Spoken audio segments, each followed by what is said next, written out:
Hello and welcome to Supreme Commander Forge Alliance Forever. We're watching a ladder cast, a ladder match from shortly before the new patch was pushed. So no new bombers, no new mobile AA. But this is a pretty interesting game. Keys are pointed out to me. So in the top right in the blue, Cybran, Ta4life. Going first land, and it looks like he's going to walk to the Hydro.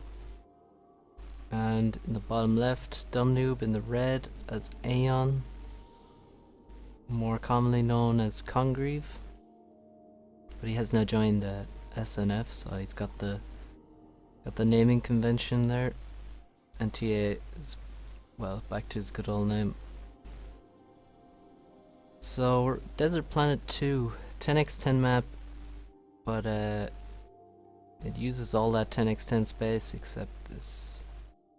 It's in the corner. You have corner spawns, so you're just about as far away from your opponent as you can be on a 10x10 map.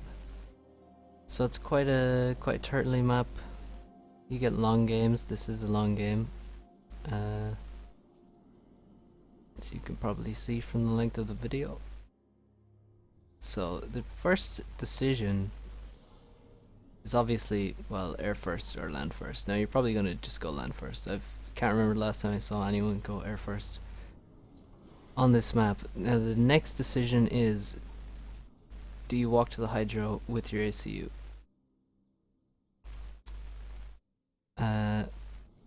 Now on maps where you have some distance to the Hydro, for example this map, or Eye of the Storm, or Open Palms, you can if you have reclaim, you can actually leave your ACU where he spawns and build without moving. Build 2 factories and the PGens needed to support them. If you don't have reclaim, then you can't support sending NGs, first NGs to the Hydro, and also building with your ACU where he spawns. So that's something to keep in mind. A little build order info. So we have a hunter coming out, and the scout is on the opposite side. So basically, if anything comes past here, it'll bump into the lab. If anything comes past here, it'll bump into the scout. It'll probably be better to just have 2 scouts, so this lab has a bit of vision. But probably instead he would send an air scout to help the lab out, find its targets. But it's going to be difficult because Congreve has got a bodyguard for this NG and an assistant to the bodyguard to carry his, I don't know, his luggage. I don't know. So second and third air from Congreve, second air, third land from Ta4life. This is quite build order heavy map. I told you already about the decision of moving the commander. The main thing you want to do is make use of all of this reclaim. You'll often see very fast T2 max upgrades to just use up all this mass very quickly. There's also similar chunks of mass, 3 patches in each expansion, and in the mid there's quite a bit, a few hundred mass there. And this lab is dead. There he is. Could have reclaimed him probably.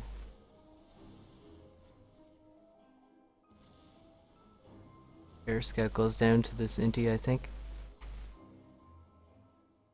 So this Mantis and Scout were protecting this first NG expanding.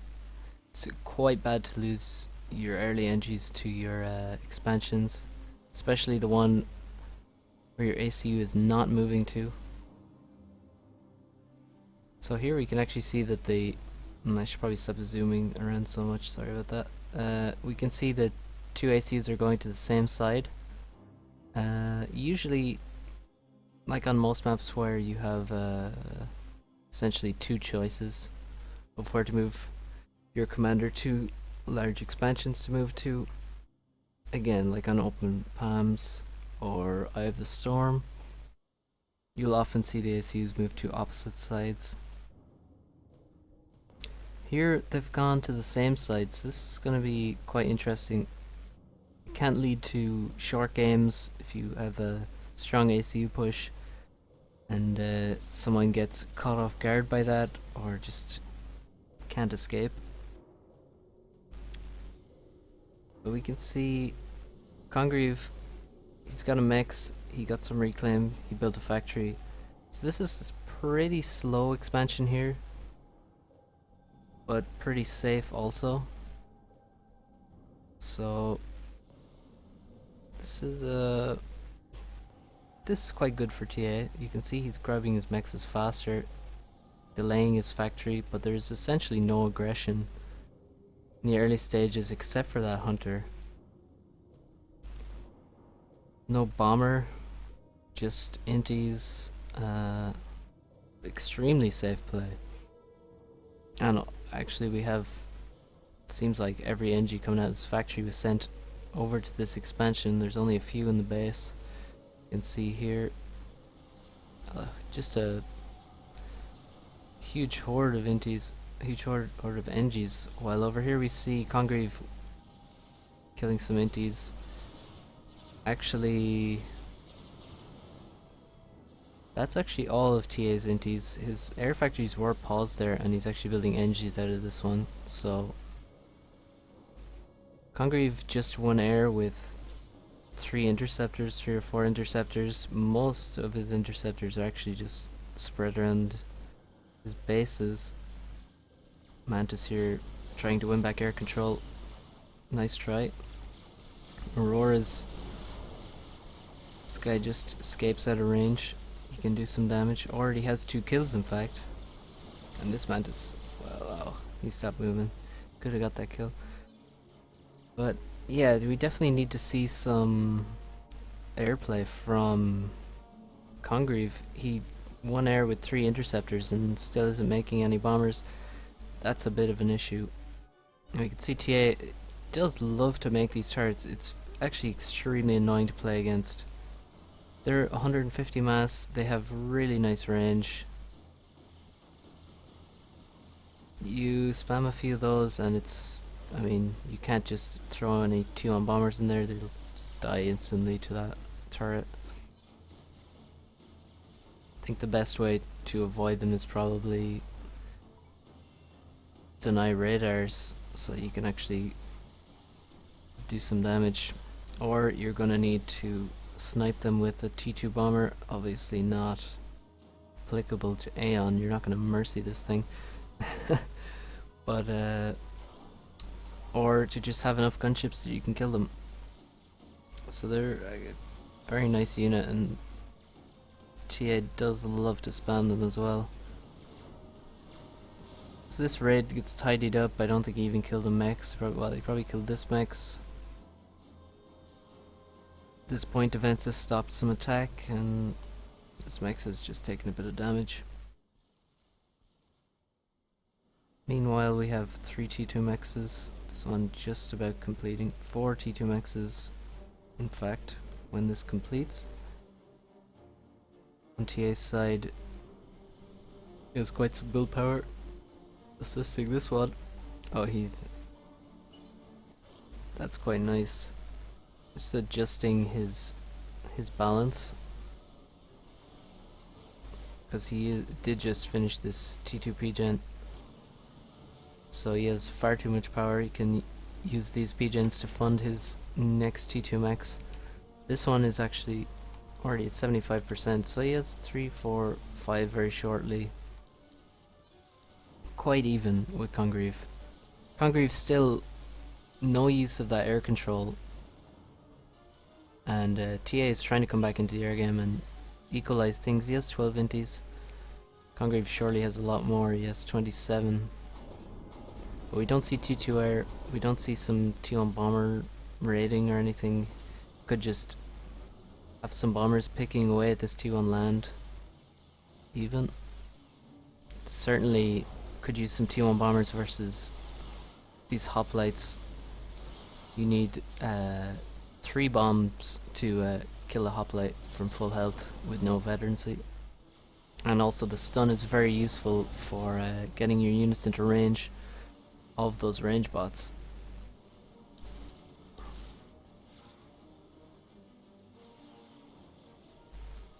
So I should talk, we do have basically the 2 strongest factions here. Aeon, maybe some people don't agree, but I'm pretty sure Aeon is the strongest faction. Very underplayed on ladder. It's mostly just cyber and whoring. These hoplites are running in. They have no stealth with them, no flak with them, so not the best, but you can see they just really decimate all Aurora. Bombers now coming out. Good choice to use versus range bots, but if you keep an eye, then you can dodge with these range bots. You hit 1 hoplite, 2 hoplites get hit,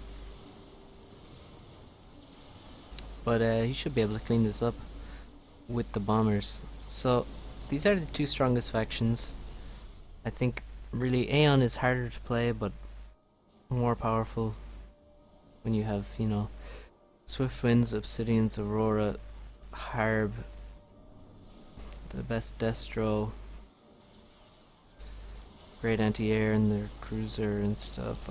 They just have a lot of advantages, but Cybern is just easier to play. You kind of pick the unit you want to make and then you just make a lot of them. Make a lot of Mantis, you make a lot of Corsairs, make a lot of Loyalists, make a lot of frigates. So I think that's the real problem with Cybern, it's too easy. Strong strategies are too easy. But anyway, back to the game. I think the matchup between these 2 factions is one of the most interesting in the game. Because you do have obviously the Aurora, the exceptional T1 tank. In every sense of the word, it is the best. It is also completely different to all other tanks, which are more or less, well, they're extremely similar, the other 3 T1 tanks. The Aurora, with its higher range, really decimates the other T1 tanks if microed properly. But Mantis can... oh my god, oh, so much damage from that bomber. But Mantis can do some micro, this kind of zigzag.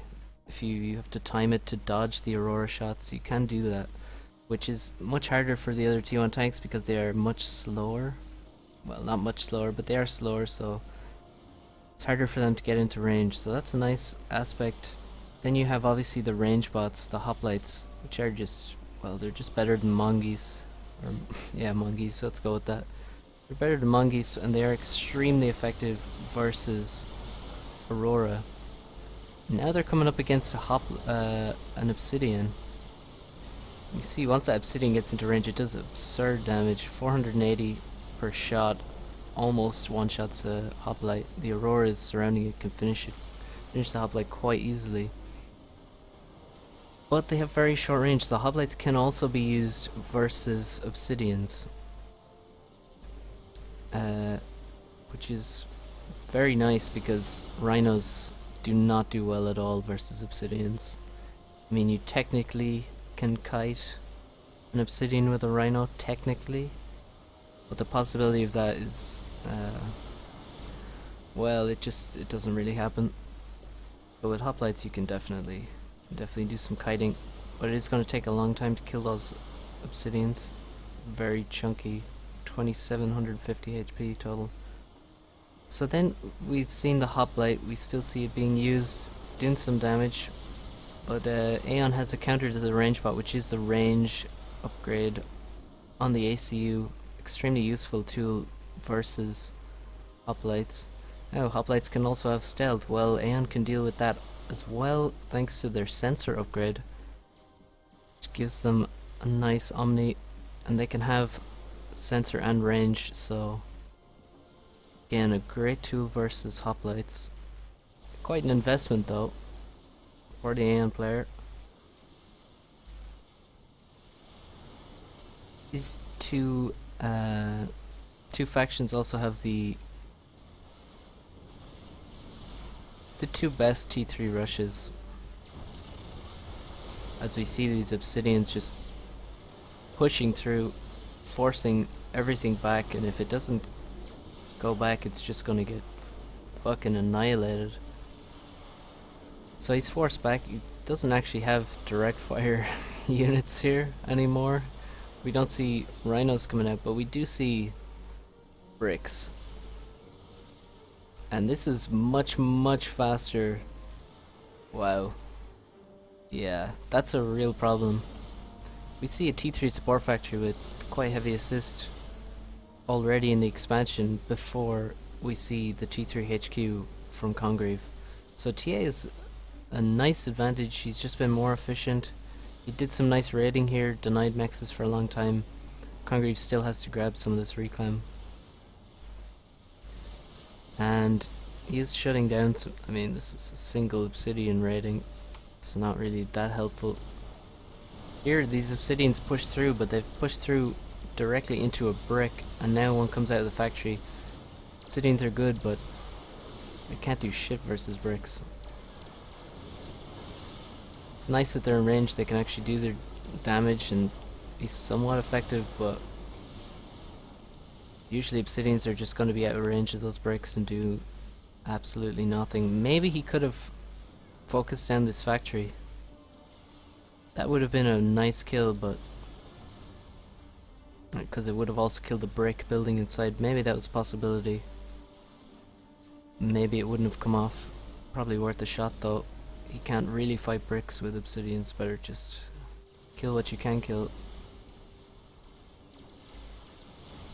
So nice production, well protected. Sometimes you can you don't really need this much shielding versus Aeon because they have no T2 bomber option. And if a harp drops, well, if two harps drop, I mean your shields, they'll just walk under your shields and kill the power anyway. So you could probably save yourself versus Aeon, save yourself some res and not invest as heavily into shields. Conversely, versus Cybern, you always want shields around your T2 power. You probably want to build a shield directly after your first T2 power. Because of those Corsairs, it's so hard to stop. Just make two Corsairs, just click on the P-gens and let the fates decide. You're probably going to get those kills. If you really fancy, you snipe the radars on the way in. Before you show your Corsairs, just drop some T1 bombers. So this raid is pretty nice. He did walk into these PDs, which is pretty bad, but you just get T2 max kill.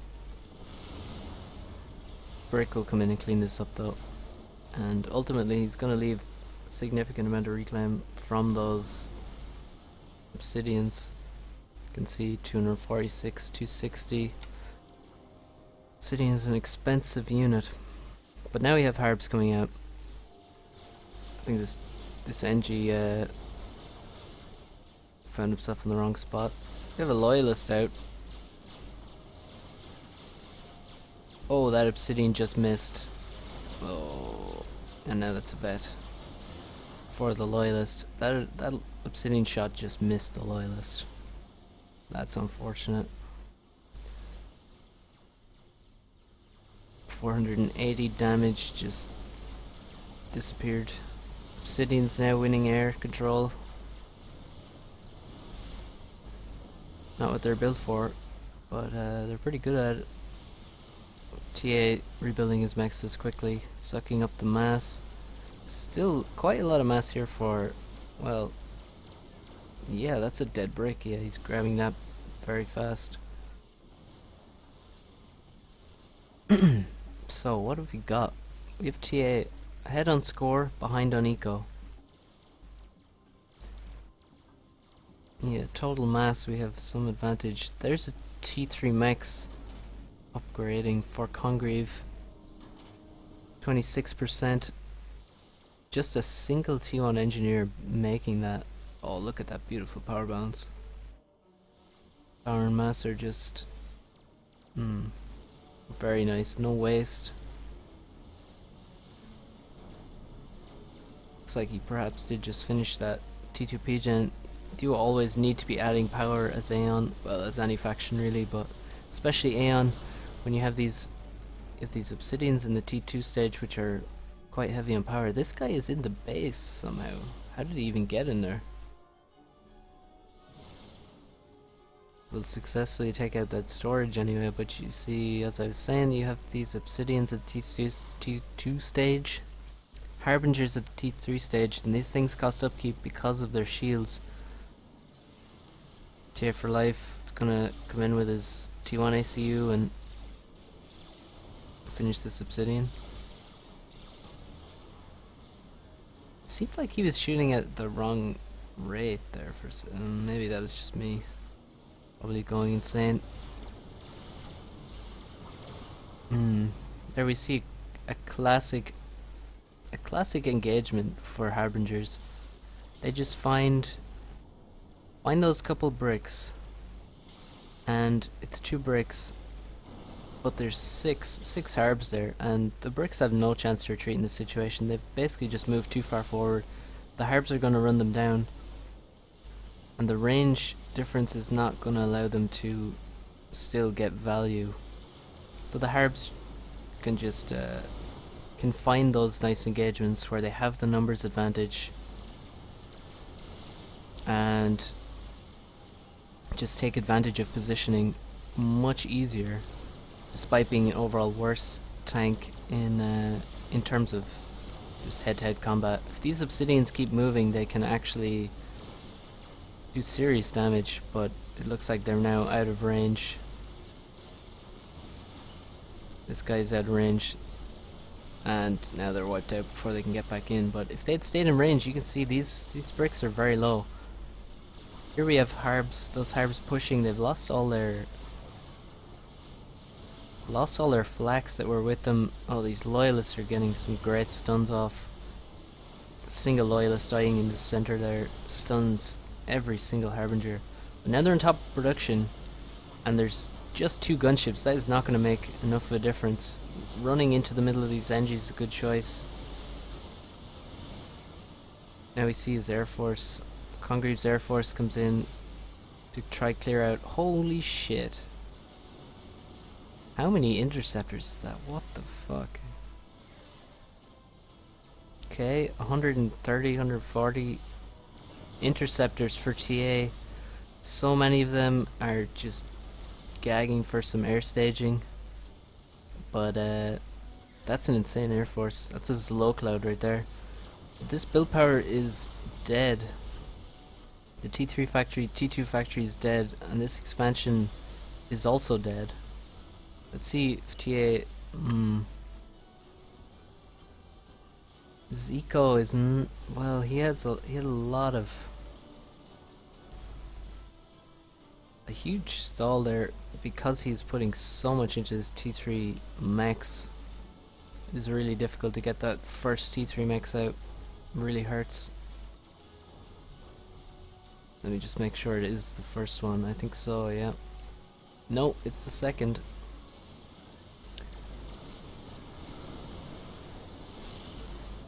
Harbs and a couple of obsidians are now cleaned up on this side. We can see these little small groups of bricks. I think it's a very dangerous way to play versus Aeon because of what I said earlier about this engagement. And it might be about to happen again if you split your bricks and you're not ultra careful about where they're positioned. As just a group of harbs is just gonna run over them, and they'll have no chance whatsoever to escape or to get a good trade. So here we can see, I mean, he has these 2 bricks here. It looks like these are just remnant T2 wrecks from earlier battles. Actually, there is a harb there. So there was some fight here, but he can't push in with 2 bricks, because he will just get found out, and the Harbs will deal with him. Over here he has 2 bricks to hold this choke. It's quite a large investment to need when your opponent is basically just chilling with some PDs on the other side. He needs his bricks over here. This is where the pressure is coming. We have T3 support factories spamming Flex and Harbs just directly in. Congreve holds the position now on this expansion, and it's going to be extremely difficult to push him back. But also Congreve has to hold this position because of all the reclaim that's left here. It looks like he has already grabbed quite a lot of it. But now we can see TA is really paying the price for not making air staging. He's really paying the price, and almost none of his interceptors are fueled, and or will be fueled in the near future. So I wonder how many kills this flak has. 30 kills on this flak, 31 kills. He's desperately trying to snipe it with these Corsairs, but actually they just missed that stationary target there. Oh, there he goes. The hero goes down, but so much damage has been done. TA's air force has been almost utterly annihilated. In fact, what? TA still won that air fight somehow, and still has 44 out of fuel interceptors, or almost out of fuel interceptors. So yeah, we desperately need to see some air staging. But despite having basically been denied this expansion, he never upgraded any of these mexes to T2. He still has basic score parity. We can see 3 T3 mexes in the base, with only 1 for Congreve. So despite having these extra T1 mexes compared to what TA has here, which is nothing, and he hasn't been able to reclaim this patch either, TA's still in this, and has the greater T3 mex count. There's a 4th, in fact. On this side, we did just see those 2 bricks decide to try and do some damage, but they got found out as well. And oh, this fake PD is actually doing a good job. Congreve now spots that he's targeting a wall section in the middle of wall sections, but you can see TA just pushed in a little bit. He didn't actually have vision radius, or he didn't actually have an idea of what the radar blips were exactly. Like, sure, he thought it was mostly T1 T2 as it is, because there were just so many blips that it couldn't possibly be all Harbs. But there were Harbs in there, and it looks like he didn't micro back fast enough. Well, with this guy especially, this guy seemed to have escaped some distance. But now it gifted the impetus to Congreve on this top side, which had previously been unmolested. And he's gonna just push through. He takes the 2 bricks, which were the primary defenders, and Harbs are running in, and T2 mexes are gonna fall. There are 2 bricks here, and they can kite back to the shield, even if that's what's required. And oh, there we see the power of the brick, just getting a lot of free damage, taking no damage when he was killing that Harb. But as we see, this is a nice move to just break off a couple of obsidians, let the Harbs get in there and try and deal some damage to the bricks.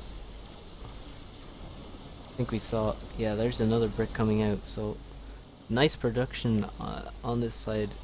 Because he has no stall, these bricks are building pretty quickly, and he has enough to defend. But now Harbs running in from this right hand side are running through this middle and aiming for the base, it seems. Oh, they do not want to stop at the entrance though.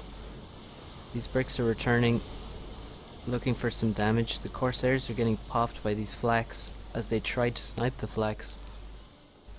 You can see them, they are quite successful in sniping them eventually, but it may take a few passes to actually get them, so the flags are still doing nice damage. It's not exactly the most efficient thing to be using those Corsairs in that way. Over here we saw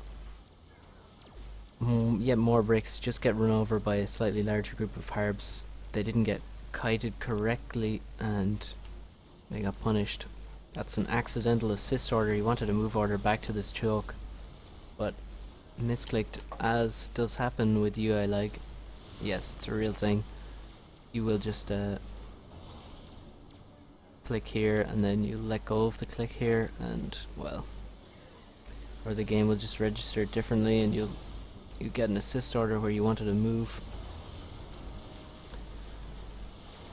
Unrelenting aggression from Congreve. This looks really bad for TA right now. But he has got RAS, he has got Whalers coming out. Noob does have RAS as well, I believe. Yeah, he has a RAS.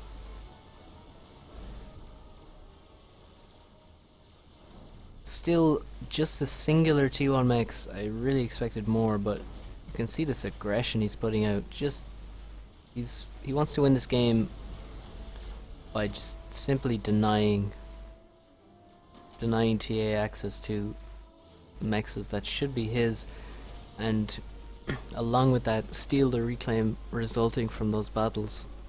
So that's what this forward factory is here for, and he is going to successfully grab significant chunks of mass on this side. Probably not the majority with these T2 mechs and stuff. I think TA is bringing in some forces. Yeah, we see 6 bricks, that's a lot, and a Whaler protected by, well, just some inties at the moment. And 3 Whalers to this side. It's pretty amazing how fast these Whalers can kill stuff. T3 gunships are a very powerful unit. See, flak can just be sniped with no consideration. You need mobile shields to help these flaks out, and you need a lot more flak. But we do see, in lieu of flak, you can use ASF, and that's what's going to be used here from Congreve.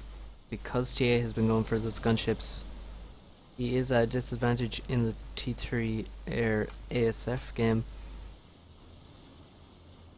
So these Whalers are going to be cleaned up very quickly by the ASF.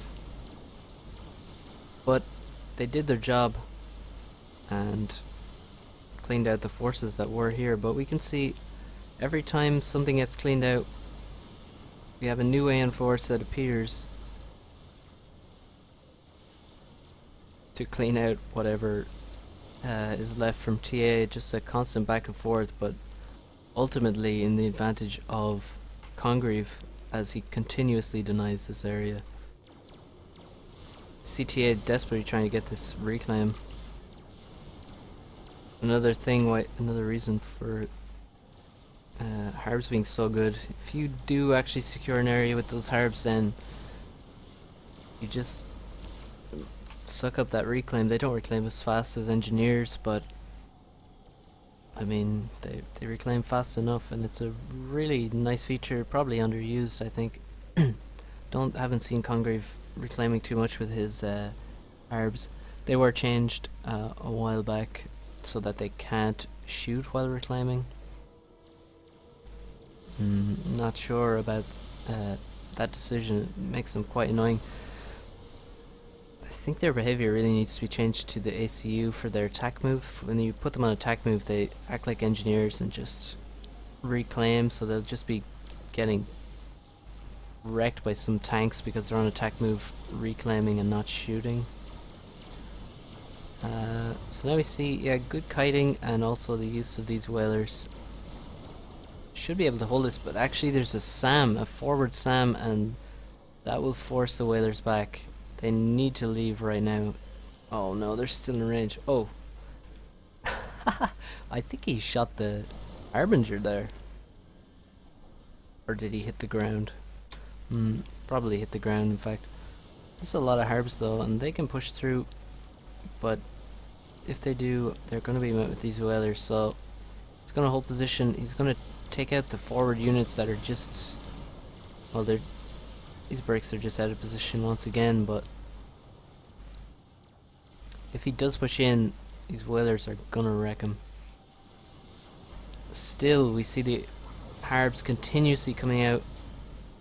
In the upper hand, we see 1, 2, 3 bricks falling. In those numbers, we see bricks falling consistently in this match. 2, 3 brick groups, and they just 2, 3 bricks in a group, and they get overrun.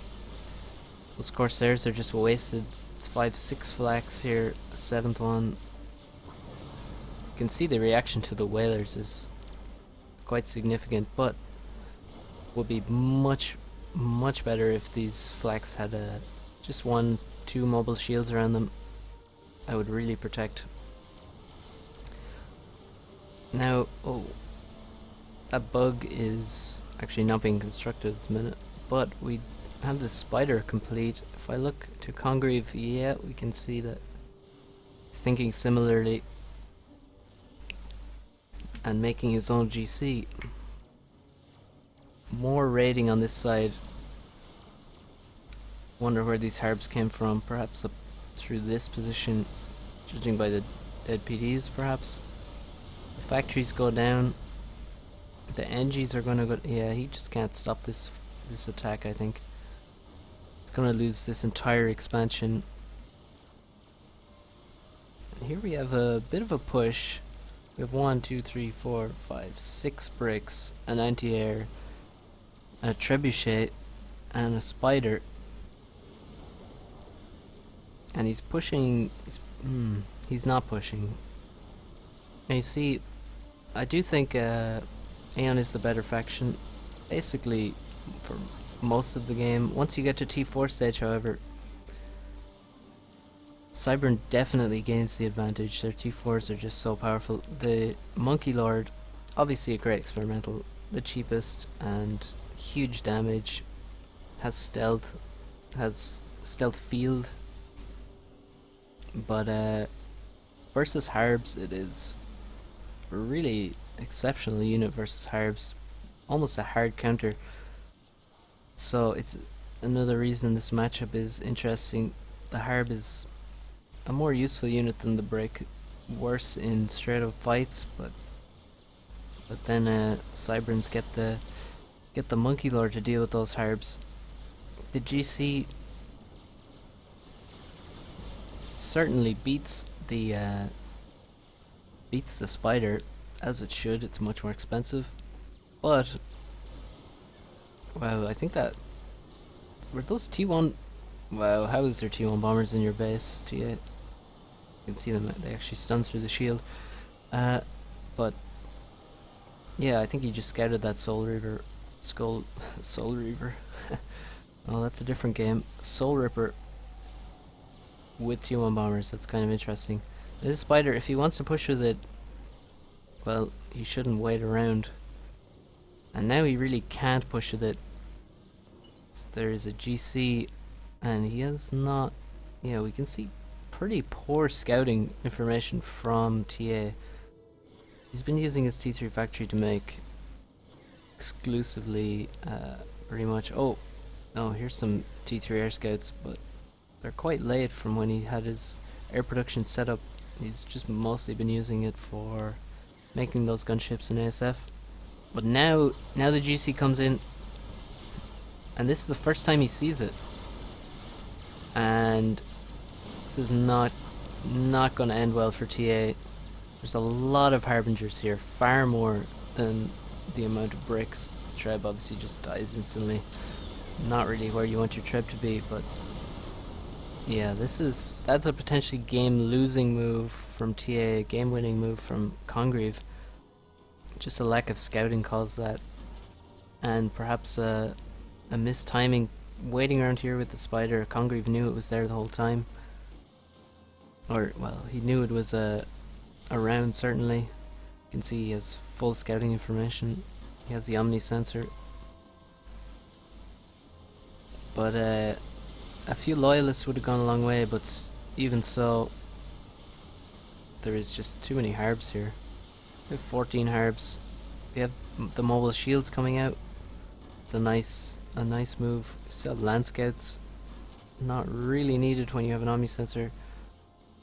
And the omni sensor actually gives full radar coverage of the entire map from his base.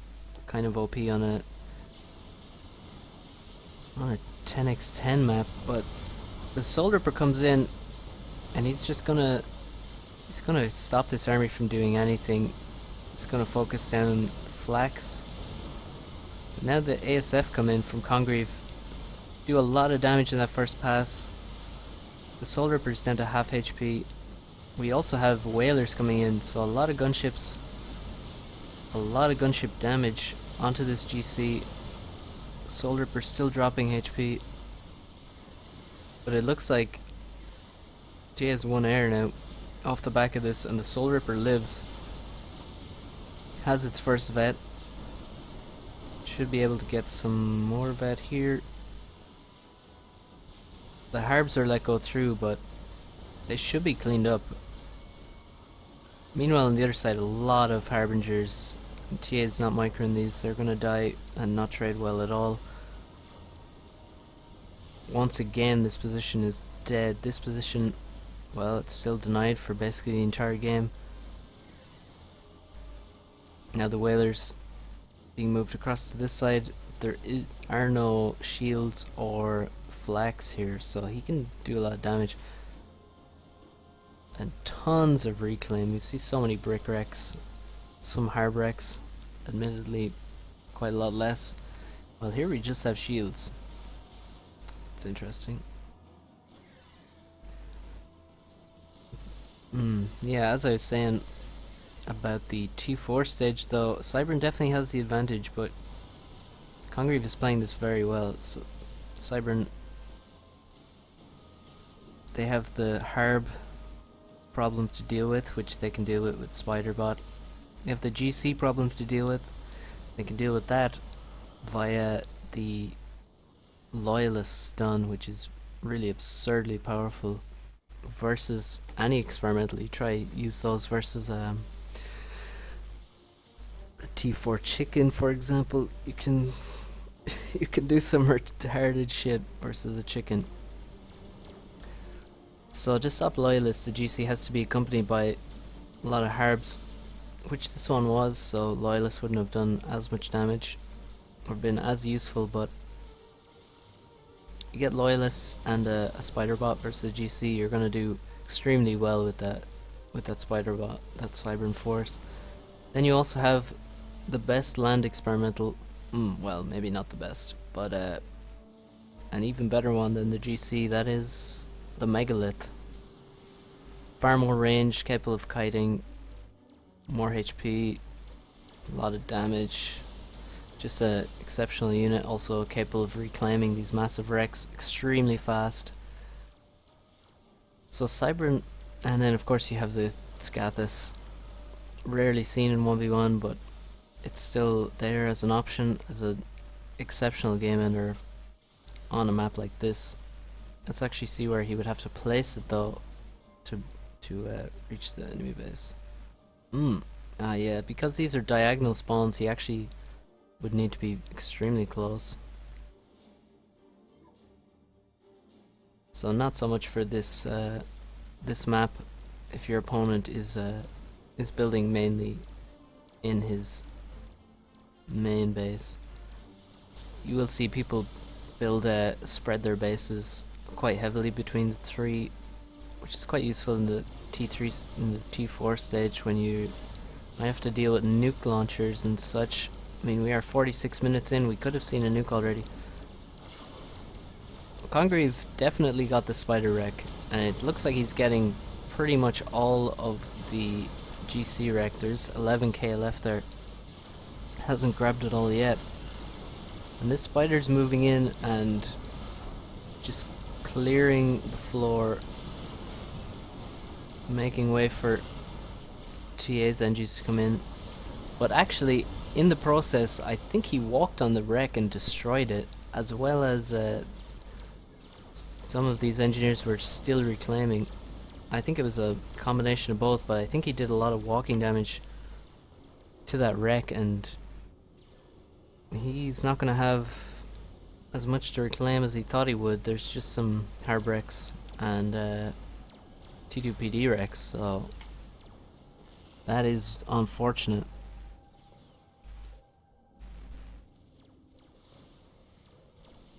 The Soul Ripper is surely still knocking around, is it? Let's see. Oh yeah, there it is. It still hasn't gotten its second vet level, so that would have been extremely helpful to get some more HP and better regen back.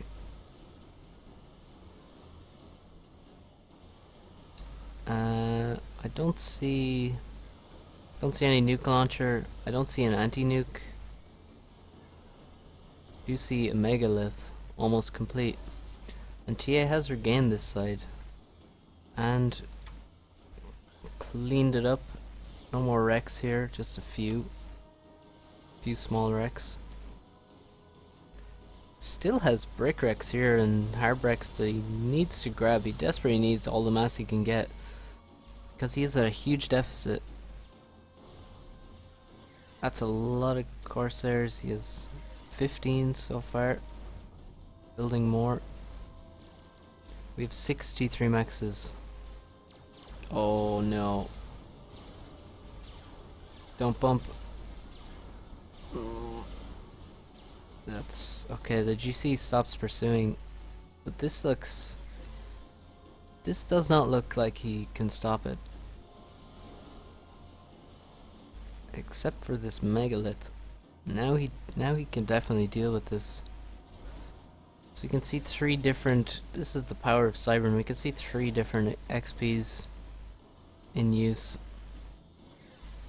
And you can't really do that with other factions. I mean, with Aeon, you have the GC. That's pretty much it. You're not going to build a Tsar or a Caesar. No, it's a Tsar, I think. But not going to build a UFO. Obviously can't build a Tempest. You're not going to build a Paragon, so options are definitely limited. Cybern just have so many more options in T4 stage. Do also have a lot of options on other stages as well, more so than most factions. This push is huge, and TA is not going to stop it. 30 Harbingers, 22 Flax. In what is here? There's nothing. 4 bricks. There's a Soul Ripper, but not even that can stop this. Almost certain.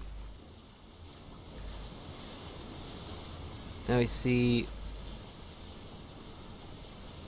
this ASF taking quite a bit of damage. Oh, did not notice this horde of gunships. 11 flying bricks can definitely save the day here, but we have a lot of ASF coming in, and Congreve, you can see, is fighting, forcing the fight right over the flak. And all the Corsairs are thrown in and ultimately just thrown away. We're down to just five whalers. We had 11 there, but with this many flak they can't do anything. They will go down. Same with this Soul Ripper. Still the ASF just kind of fly around. It is really hard to control ASF when game lags. I do seem to be getting a bit choppy here. So let's go to 0. There's a strategic missile defense just gone up, but with TA at minus 200 mass, it's gonna be in trouble if there is a nuke from Congreve. Oh, we see a nuke. And that's halfway done. He's not even assisting it. He is stalling, but not nearly as much as TA. He should be out pretty quick. I think TA is fucked. Yeah, you absolutely have to not stall. If you really need that, I mean, he has in fact scouted this nuke launcher. He's not assisting his SMD. He's not making sure he's not stalling. So it's not a good reaction. He's in serious trouble now. But really, it's not the issue for this game. Really, the nuke is just a way to convert an advantage. In this case, in other cases you'll have an even game and the nuke will just win it for you. But in this case, the nuke is just it's almost a luxury item. He can win this game with Harbs. He is winning this game. Oh, now we can see the spider do versus Harbs. But oh my god, no. Oh my god. I mean, oh my god, that's so terrible to watch. So yeah, T3 units are technically just, and in many real situations, just more efficient than experimentals. And there we saw a case of what is basically a hard counter unit. Wait, did that? No, it's probably the Sam. I thought the Corsair just missiled those bombers in midair. Maybe they did. Like while they were aiming for the Harbs. But yeah. What was I saying there? Yeah, that spider, you have to, it is almost a hard counter unit versus the Harbs, but you can see what happened there with no micro. It got completely surrounded. The turret turn rate is just so slow, and he wasn't manually targeting so that it wouldn't have to turn its turret hugely. He didn't target units next to each other to avoid that problem, and he also didn't just kite in the first place, so he just got brutalized by the group of Harbs, completely surrounded. And yeah, once again the maneuverability of Harbs comes to the fore. So we have this megalith here. Still have this GC. He's just been very patient on this side. There's essentially nothing to kill. If he can't win a fight and get reclaim from it, there's no point in taking a fight. Because he can't get to the base. Because obviously there's this megalith, there's some brick support. He can't kill anything valuable in this entire expansion. There's literally just T1 mexes and army. Oh, we actually do see air staging from TA. I think it's quite late though.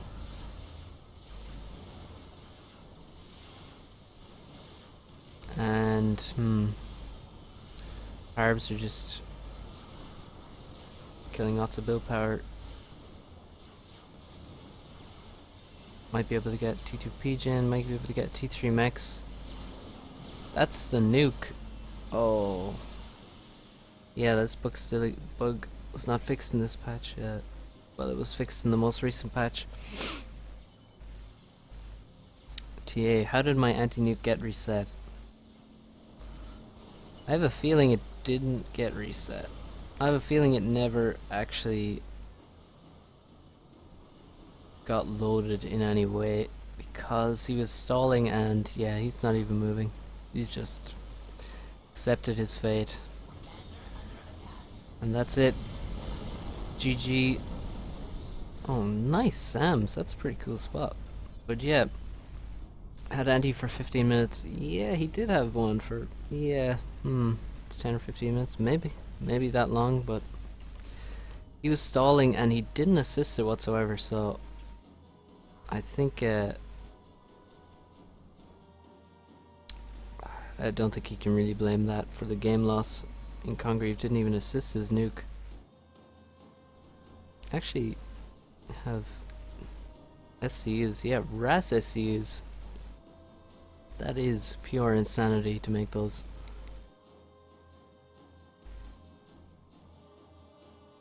Yeah, we can see at the end the gap had just grown so long. Congreve, with his aggression, just denied both these expansions for just a huge amount of the game and stole a lot of the reclaim from the fights that he took on his opponent's side of the map. Took the fights, won the fights. We saw the power of the Harbs. The Harbs just running over smaller groups of bricks, catching them out of position, punishing TA for not being on top of everything. And yeah, great play from Congreve. We also did see very early, we had the T3 max advantage for Ta4life while he was losing this expansion. And you have to say, if that was a good choice, yeah, at the end we can see Congreve is just upgrading every mechs he could find on the map, but and just that's how you pull away. You've denied your opponent's expansion, you can make more units or you can make more eco, and making more eco is a much simpler way to win in the end. Just play safe and put your opponent in a position where he just literally cannot win. But yeah, we have to ask, it's a bit of a chicken and egg question. Did he make the T3 maxes to basically give himself a buffer for when he may be raided, may lose an expansion, that he can still have the eco advantage via these T3 maxes in his base, and then, you know, and then regain the position and get the reclaim, get the maxes back, and come back to parity in map control? Or did the T3 maxes were they just a mistake that led him to lose the expansion and subsequently lose the expansion and the reclaim held within from the fights where he lost his expansion? So I think those T3 maxes were the key to the game, and also the interaction between the Harbs and the bricks. Before that we had very passive game. Congreve, fair play, he didn't go in for the eco game in the T3 stage, he went for the aggressive game and it paid off. So GG, nice game.